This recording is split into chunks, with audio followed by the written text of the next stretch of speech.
भारत के army chief MM Naravane ने पाकिस्तान को एक तजवीज़ दी और कहा कि अगर पाकिस्तान सियाचिन में एक्चुअल ग्राउंड पोजीशन लाइन को तस्लीम करने के लिए तैयार है तो फिर खित्ते को डिमिलिटराइज करने की बात पर सोचा जा सकता है।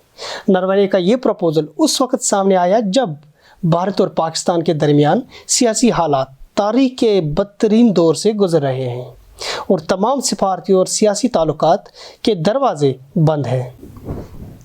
मौरकीन इसमें दो तरह की राय रखते हैं। एक ये कि भारत के मुताबिक मसले कश्मीर 5 अगस्त 2019 के फैसले के बाद हल हो चुका है और पाकिस्तान के साथ अगर कोई मसला हल करना है वो है सियाचिन। इस बात की तस्दीक पाकिस्तान के साबिक सफ़ीर अब्दुल बासित भी कर रहे हैं जो भारत में पाकिस्तान के सफ़ीर रह चुके हैं। अब्दुल बासित अपने एक वीडियो ब्लॉग में कह रहे हैं कि इनके दौर में भारत कभी भी सियाचिन को हल करने के लिए संजीदा नहीं थे, बल्कि इसको हमेशा से मसले कश्मीर के साथ जोड़ रहे थे। अब अगर अचानक इनकी राय में तब्दीली आ रही है तो पाकिस्तान को हर कदम फूंक फूंक के उठाना होगा।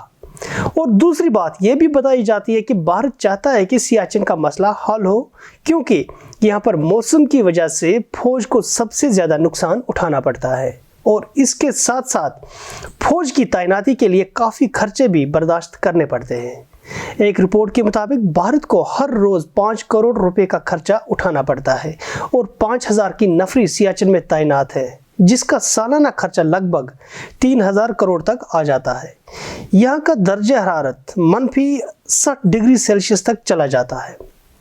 इस तरह पाकिस्तान जिसकी इक्तिसादी हालत काफ़ी ख़राब है को हज़ारों करोड़ का सालाना बजट सियाचिन के लिए मुख्तस रखना पड़ता है।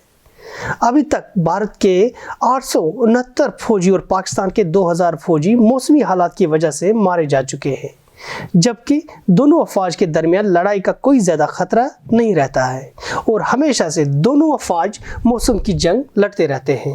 इन हालात को मद्देनज़र रखते हुए पाकिस्तान में कुछ लोग इस ऑफ़र को भारत की जानिब से मुस्बत इक़दाम के तौर पर लेते हैं।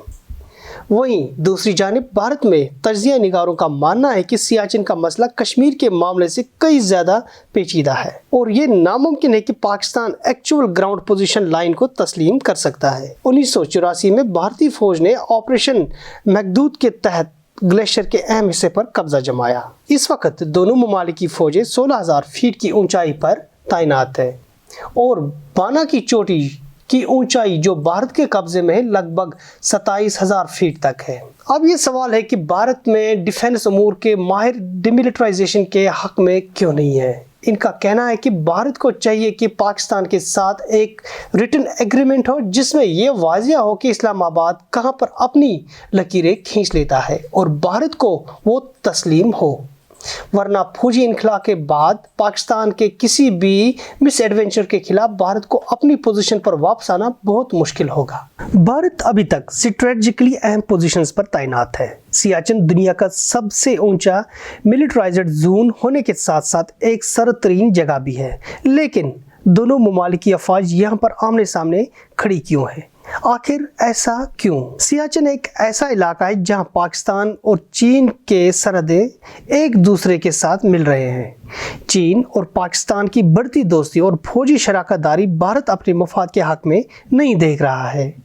अभी तक चीन और पाकिस्तान को सिर्फ कराक्रम हाईवे जोड़ रहा था, लेकिन हाल ही में दोनों ममालिक ने यह फैसला कर लिया कि अब वो और एक अहम शायरा को तामीर करने जा रहे हैं जो CPEC या फिर चाइना पाकिस्तान इकोनॉमिक कॉरिडोर का हिस्सा बनेगी। ये रोड शिनजियांग के यारकन इलाके से शुरू होगा और गिलगित बल्तिस्तान से आते हुए इस करदू शहर को क्रॉस करेगा जहां से सियाचिन सिर्फ 100 किलोमीटर दूर पड़ता है। इसके बाद ये रोड मुजफ्फराबाद तक जाएगा। पाकिस्तान का कहना है कि इस रोड के बनाने से मकामी लोगों की इक्तिसादी हालात ठीक हो जाएगी, लेकिन तजिया निगारों का कहना है कि पाक चीन इस रोड को दिफाई ज़रूरत के लिए बना रहा है, जिस पर काम 2016 में शुरू भी हो चुका है। इस सड़क से चीन आसानी से सियाचिन के साथ साथ पाकिस्तान के ज़ेर इंतज़ाम जम्मू कश्मीर में अपनी रसाई बना सकता है और किसी भी वक्त भारत के खिलाफ दिफाई इस्तेमाल में ला सकता है। 5 अगस्त 2019 के बाद बदलते हालातों को मद्देनजर रखते हुए अब ये देखने वाली बात है कि भारत सियाचिन पर किस तरह की पोजीशन लेता है। اور کیا اس کا کوئی معاہدہ پاکستان کے ساتھ طے ہو پاتا ہے یا نہیں، کیونکہ اب بھارت پاکستان کے بجائے چین کو اپنا اصلی حریف مان رہا ہے، جس کے ساتھ آئے دن کئی طرح کے مسئلے سامنے آ رہے ہیں۔ بیورو رپورٹ، خبر اردو۔